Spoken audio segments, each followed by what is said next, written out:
You know, the most cruel thing a man can do to you is not breaking your heart. No, it's not breaking your heart and leaving you to pick up the pieces by yourself. The most cruel thing a man can do to you is to break your heart and not even allow you to pick up the pieces to it, because he keeps on popping up, because he knows that you're vulnerable. So maybe he can leverage some type of doubt or uncertainty as to whether or not you moved on too quickly to continue to overstay his welcome. That's the most cruel thing a man can do. It's not walking away. It's not discarding you. It's continuing to try to keep you in his orbit, keeping some type of access to you or something. Even though you may know that this man ain't for you, even though you may know you tried your best, he ain't no good, you need to move on, even though you may not even have desire for him. The most cruel thing a man can do after hurting you is not going no contact or, disappearing or anything like that. No. It's doing everything he can to sabotage your healing journey. Now, I'm saying this because as much as people try to act like they're all, we're good. I'm just so numb after the relationship ends. Even if the man wasn't right for you, if it was ever real for you, it is natural to have a hard time completely processing that situation. Not saying it's hard to lose respect or hard to lose desire for a man that he's fumbled you. I'm not saying that. It is natural for you to have a challenging time completely disconnecting mentally, physically, emotionally, spiritually, the whole nine. So I'm going to tell you 5 things that you absolutely need to know about that man who did not value you, but would not let you go. And maybe your thoughts won't let you go. Maybe you ain't even heard from him, but you still ruminate from time to time. And I need you to really pay attention to number 5. So make sure you watch all the way through. Number 5 is absolutely the most critical thing that's going to close that door and completely detox your spirit from that man who fumbled you. But let's just get back to it. So first, our backstory. If you watch my stories, you have seen I posted a couple people's testimonials. I always share those because, it's a lot of gratitude there that y'all allow me to speak to you and using it, and women that are giving themselves a second chance of finding love after being fumbled by somebody. I love that. Now, I don't get testimonials on anything like I do my masterclasses. And the sister that watched my last masterclass, matter of fact, let me post a link. The 7 traps empaths must never ignore. She was giving me her testimonial on how she finally got the man of her dreams. She had been treated all kind of bad, but she used my advice. She was able to get in position and receive the man that could honor her. And the light bulb went off. In every situation that women were not the problem, the man don't go nowhere. And I find that interesting because it's like, as men, I see it all the time. We'll vilify the woman. She was crazy. She was this, that, and the other. But they not letting go of these women. Y'all let me know. You ever dealt with a man, did you dirty, neglected you, played in your face, betrayed you, lied on you, couldn't get far enough away from you. But then after you finally said, I'm done. This dude was like a dog that you fed, like a stray dog that you fed, even if he claimed to be in a whole new relationship. Y'all let me know. You ever been in that situation? This meant while he was with you now, every problem was on you. Every criticism, you just couldn't do right. But then when you finally said, okay, I'm going to let you go ahead and have what you want to have. You want the streets, go have the streets. You want that other girl, go have that other girl. You want your freedom, be free. And that man did everything he could to hang around. I'm like, why is it? Every single time, like when a woman is not the issue and she really ain't the problem, these men don't go away. So something I need y'all to understand. When a man treats your absence like it's his emergency, after spending all that time, not even allowing your presence to be his priority, you know good and well, ain't no point in reopening that door. Ain't no point in giving another chance. Whatever thoughts you got about, well, maybe I moved on too soon. Maybe I was too harsh. Maybe I was in a bad place. Maybe I did wrong too. So maybe we both messed it up. I'm going to tell you right now, if when you gave that man your presence, it was never a priority, but the moment you gave him your absence is now his emergency, that ain't it. And I'm all for redemption. I'm all for reconciliation.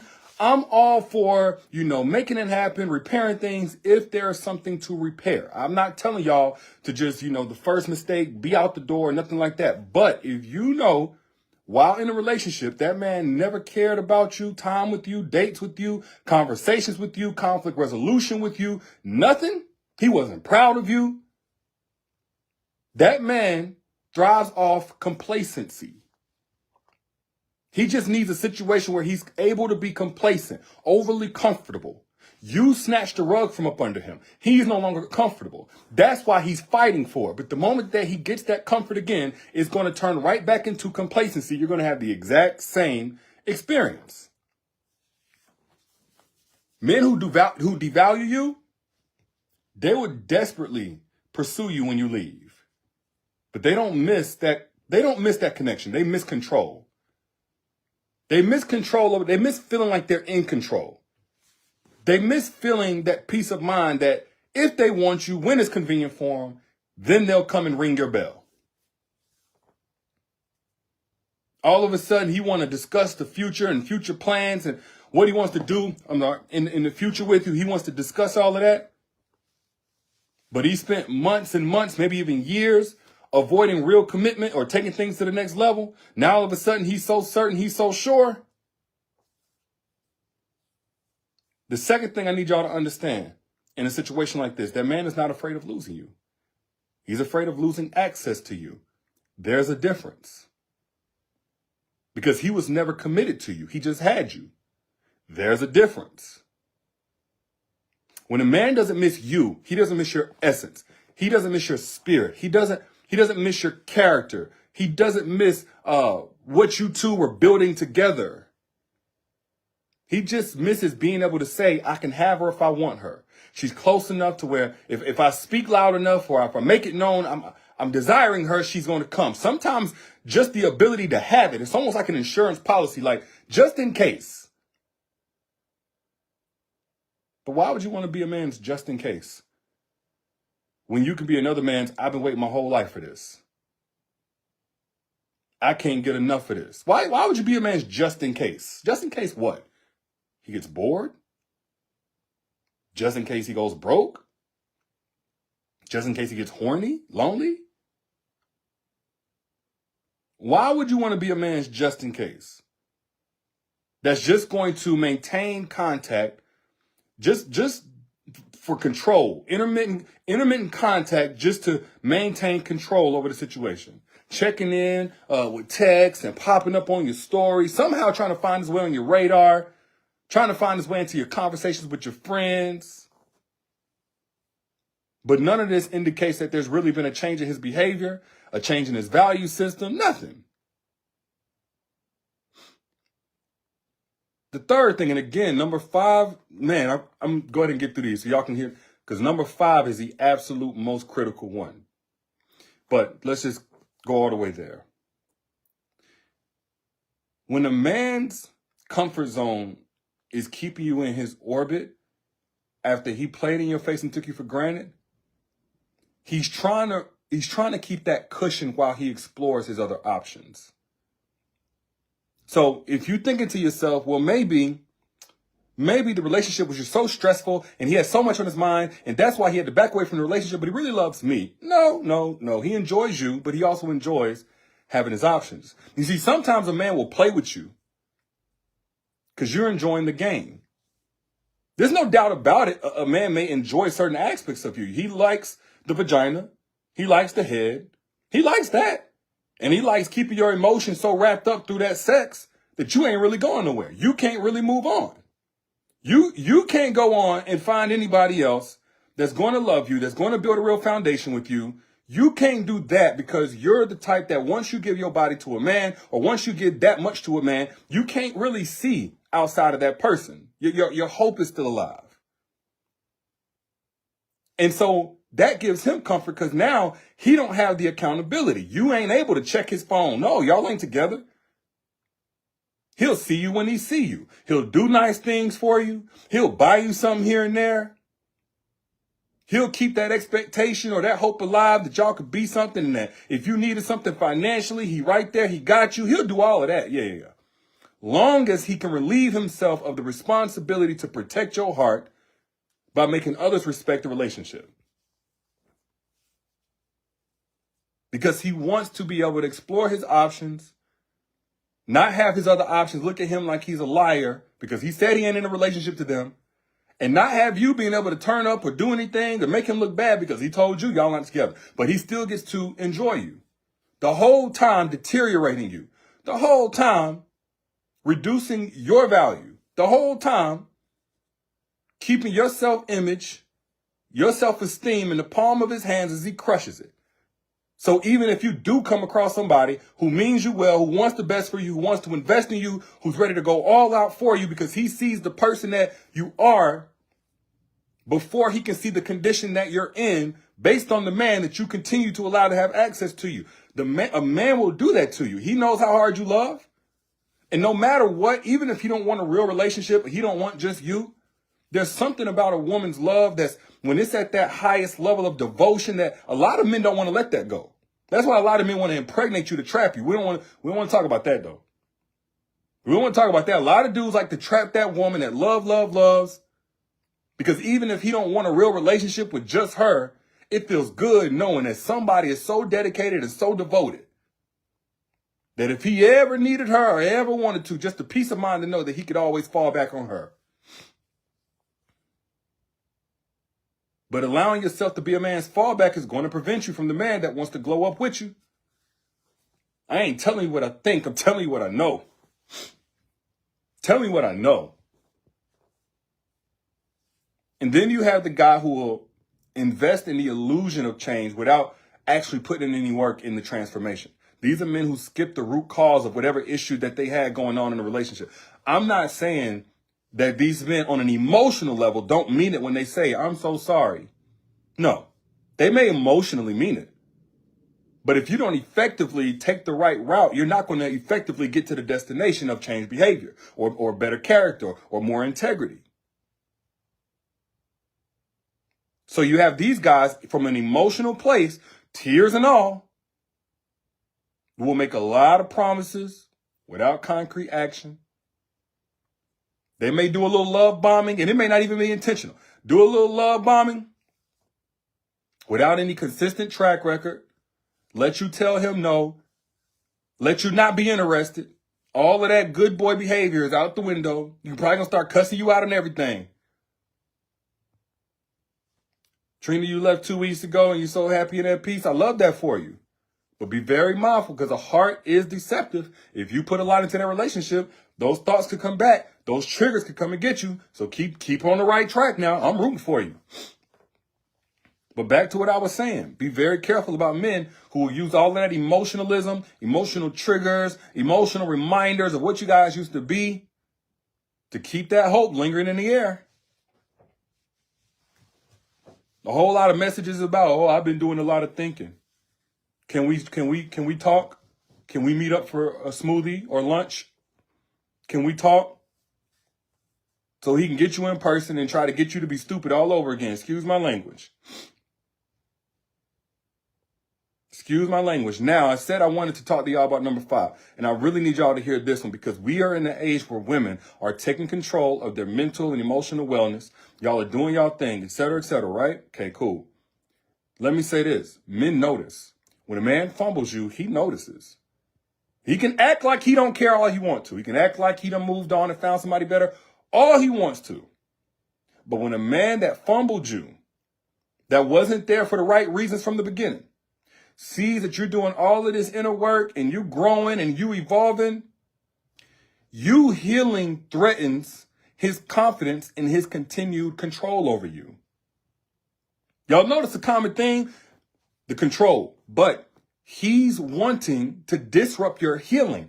It might not even be about the sex. It may not be about the companionship. It may not be about no relationship. It may not be about none of that. He don't want his family back. He don't know. He sees you growing and healing. And he don't even got in his mind that, you know what, if I wanted to come back, I could.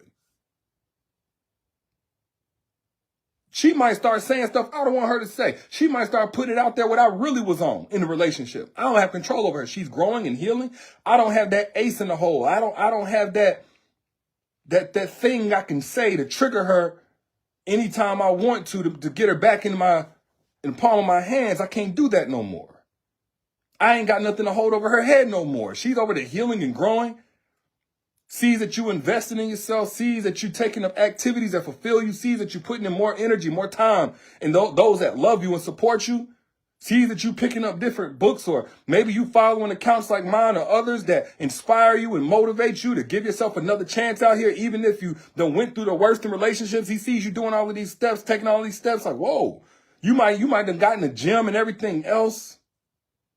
Whoa. If he thrived off that control and he feels that slipping away, oh yeah, he'll pop up. He'll pop up. What's going on over here? Kind of like an overseer that he thought he was. What's going on over here? You over here looking mighty independent, mighty better off without me. What's going on?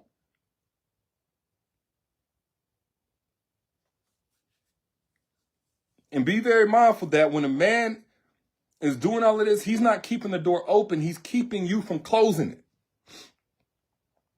Two completely different things.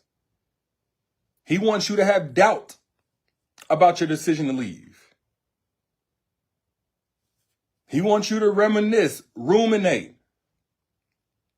He don't want you over here feeling confident, feeling like you finally got the piece you've been missing while you was with. He don't want that. That's all that healing and growing. No, he don't want that. But his goal isn't true reconciliation of what you guys could have had. And I'm talking about what you were fighting for, what you were trying to articulate. That's not what he wants. His whole desire is to maintain influence, even if he don't want you. He don't like the thought of somebody else getting you. He don't like that vision. He don't like that. He don't want you, but he don't want nobody else to have you. So he's going to constantly seek to engage your emotions without any commitment. To just know that he still has that investment from you. He's still going to try to keep you as a backup plan. Yeah, he got his starter over here. He wants to be able to switch that out, but you were somebody he wanted to play his bench. Bench, B-E-N-C-H, by the way. So be mindful about whenever you're dealing with a guy. I'm going to tell you some of the red flags. Anytime you're in a relationship and the man does something really disrespectful and immediately love bombs you back into a vulnerable state, that's one red flag. That man don't value you, but he's probably not going to try to let you go, not without a fight.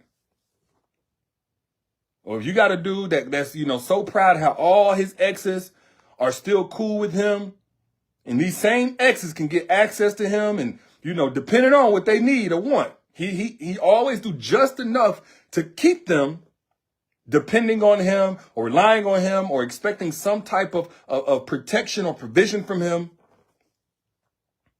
That's a red flag. If he gets aggressive or even passive aggressive whenever you set boundaries, that's a red flag. Again, the basis of the relationship is no longer commitment. It's control. It's control. And and this is who I see it affects most.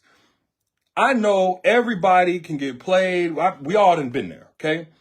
But as far as those of y'all who are empaths, the thing that makes my heart go out to y'all is that in these relationships, y'all get to know the absolute worst of that man. You get to know the hardest things he's going through, all the traumas. He shared that with you, and he peeped that you was an empath from the very beginning. And he trapped you. On an emotional level, he trapped you by sharing all of the ways he was mistreated, dumped and abandoned and used and abused and lied to. And I'm not saying it's all false, but he's found comfort in being able to weaponize that and leverage that against those of you who care so much about others. Sometimes you do so to a fault, and that's what he's going to leverage coming back in. I ain't never had no daddy. I ain't had no daddy either. We still got consequences to face if we mess up. I never seen a real relationship. What my ex put me through. What this, what that. And that's what they keep coming back on. I never had nobody be there for me like you, because as an empath, you are to others a lot of times what you always needed for yourself. Somebody to be there. Even when it wasn't easy. Even when the world turned their back, somebody to be there. And that's just one of the traps you got to be mindful about. It's 7 traps as an empath. You got to know. Everybody else ain't got to know that. All these heartless savages and all, they ain't got to know that. But if you are an empath, I'm not telling you to change. Nothing's wrong with you being an empath. You just have to be aware. You have to be aware. And one of those things you have to be aware of are the 7 traps that men will use to target you and keep you in this type of loop, in this trauma bond. Now, I discussed those. I laid them out nice and simple, matter of fact. I broke it down in the Masterclass. 7 traps empaths must avoid. You can never ignore these traps if you're an empath. The link is down here in the comments. If you missed it before, I did put it up one more time. The link is down here in the comments. The link is also by the caption. It's a free Masterclass that will give you step by step the red flags and exactly what those traps are that as an empath, you better know how to avoid. It ain't got to be all complicated and you ain't got to change who you are. But you have to be aware. And I need y'all to understand something. Your worth is not measured by a man's attempts to remain in your life after he played with your life. Your worth, you can't think of it as, oh, well, you know, he's trying so hard to get back in. Maybe he really does love me. No. A much better measurement of your worth is your courage to walk away and give yourself an opportunity for the love that you really deserve. A man that truly values you is not going to leave you to question his appreciation, then try to flood you with the answer whenever you finally dump him or after he's discarded you. I hope I'm making sense to somebody. The man who is for you is going to make you wonder why you ever accepted less. The man who is for you is going to show you that you were never asking for too much. And like I always say, one man's fumble is another man's forever. Don't you ever settle when you somebody's prayer. You on somebody's vision board out here. But those are just my thoughts. Now, if you agree with me, or if anything I said here has resonated with you, hit the share button. Matter of fact, like this, comment your thoughts, and hit the share button so we can spread this truth. And if you want more free content like this, specifically on the aspect of the 7 traps empaths especially, must avoid, click the link that I pinned down here in the comments. Also, the link is by the caption and by the title of this video. Click that link. It'll give you access free to my masterclass that'll break it down exactly what you need to know as an empath to date out here safely. But